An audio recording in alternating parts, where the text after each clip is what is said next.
আসসালামু আলাইকুম। কেমন আছো সবাই? প্রশ্ন কি বেশি কঠিন হয়েছে?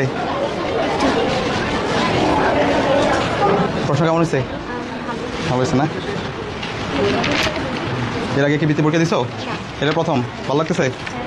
তোমার কয়টা প্রশ্ন বাকি আছে? শেষ। কোন ক্লাসে তোমরা? ভাই ক্লাস 10-এ? গুড। এর আগে কি বৃত্তি পরীক্ষা দিছো?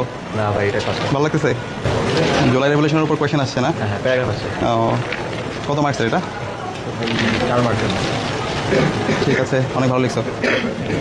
The student welfare association Dhaka 1994 সাল থেকে এই বৃত্তি প্রকল্প চালিয়ে আসছে। আমি আজকে প্রত্যেকটা হলে পরিদর্শন করতে গিয়েছি, শিক্ষার্থী এবং অভিভাবকদের স্বতঃস্ফূর্ত উৎসাহ দেখতে পেয়েছি।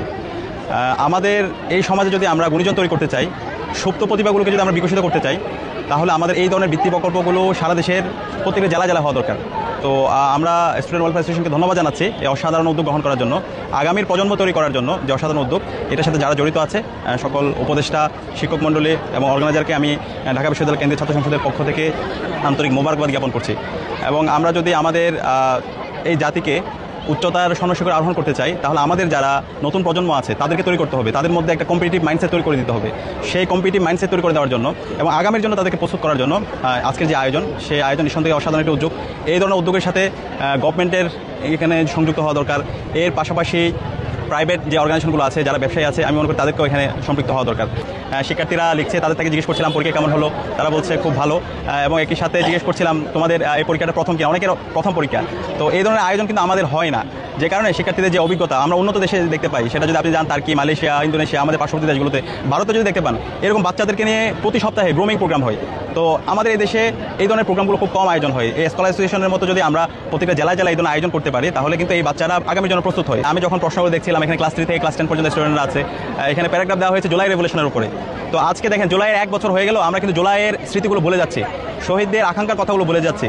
আমাদের যে 2000 ভাই বোন শহীদ হয়েছে, 40,000 ভাই বোন যে গাজী হয়েছে, তাদের যে আকাঙ্ক্ষা, তাদের যে প্রত্যাশা, সেটা ভুলে যাচ্ছি। তো আজকে এখানে জুলাইয়ের মেমোরি নিয়ে প্যারাগ্রাফ এসেছে, জুলাইয়ের প্রত্যাশা নিয়ে এখানে লিখতে বলা হয়েছে।